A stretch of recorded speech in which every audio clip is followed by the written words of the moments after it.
কাজের এরিয়াতে যদি এরকম প্রাকৃতিক পরিবেশ থাকে, অর্গানিক গাছপালা নিঃশ্বাস আমরা নিতে পারি, তখন কিন্তু কাজের একটা ইমোশনাল আরও বৃদ্ধি পায় এবং শরীরে ক্লান্তি বোধ আসে না।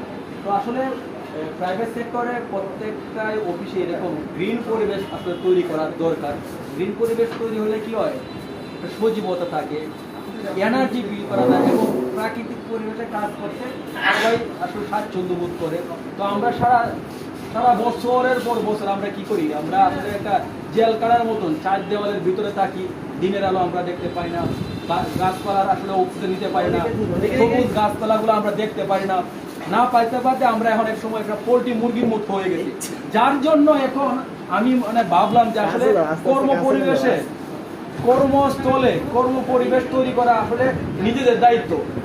নিজেরা চাইলে আসলে কর্মস্থলে আসলে গ্রিন পরিবেশ তৈরি করা যায়, একটু চেষ্টা করলেই। সব কিছু আসলে মালিক পক্ষের দিকে চায় থাকলে হয় না, সব কিছু আসলে ম্যানেজমেন্টের দিকে চায় থাকলে হয় না। নিজেরা চেষ্টা করলে যেরকম ফুলের টপ আসলে আমার ডেস্কের আশেপাশে যারা আমরা কাজ করে লাগায় রাখলে আমরা কিছু অক্সিজেন এখান থেকে গ্রহণ করতে পারি এবং কাজের পরিবেশটাও অনেক সুন্দর হয় এবং কাজের প্রতি একটা উৎসাহ বাড়ে। ওকে, সবাই চেষ্টা করবেন কর্মস্থলে এবং এরকম গ্রিন পরিবেশ তৈরি করতে হবে।